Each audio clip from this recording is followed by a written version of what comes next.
Vietnam अपने यहाँ चावल के उत्पादन और निर्यात को नई ऊंचाइयों पर लेकर जा रहा है, पर हाल ही में उसके सबसे बड़े चावल आयातक फिलीपींस द्वारा 1 सितंबर 2025 से अगले 2 महीने के लिए चावल के आयात पर लगाई गई रोक ने वियतनाम के चावल निर्यातकों के लिए बड़ी परेशानी खड़ी कर दी है। इसी बीच अब वियतनाम के प्रधानमंत्री फाम मिन्ह चिन्ह ने मंत्रालयों, एजेंसियों और स्थानीय निकायों को घरेलू बाजार में स्थिरता बनाए रखते हुए चावल उत्पादन और निर्यात को बढ़ावा देने के प्रयास तेज करने को कहा है। एक खबर में वियतनाम के प्रधानमंत्री द्वारा हस्ताक्षर किए गए एक आधिकारिक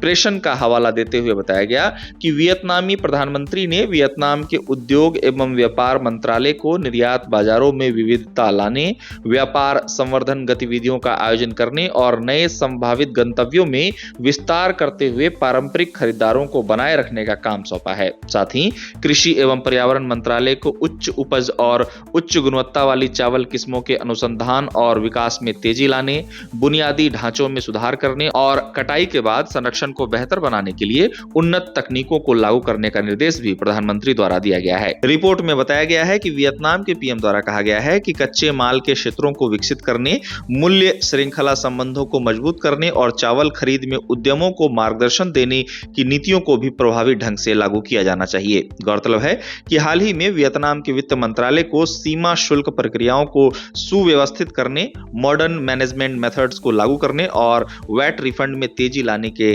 द्वारा निर्यातकों का समर्थन करने के लिए कहा गया था। साथ ही इसी बीच वियतनाम के स्टेट बैंक को वाणिज्यिक बैंकों को चावल उत्पादन, प्रोसेसिंग, खरीद और निर्यात में शामिल उद्यमों के लिए ऋण बढ़ाने का निर्देश देने का काम सौंपा गया था, ताकि विशेष रूप से बाजार में अस्थिरता की अवधि के दौरान उन्हें अवसरों और नियमों के अनुरूप जोखिमों को कम करने में मदद मिल सके। गौरतलब है कि वियतनाम दुनिया के शीर्ष चावल उत्पादक देशों में से एक है और चावल निर्यात से वियतनाम को अच्छा फायदा होता है, जो उसकी इकोनॉमी को मजबूत करने में अहम भूमिका निभाता है।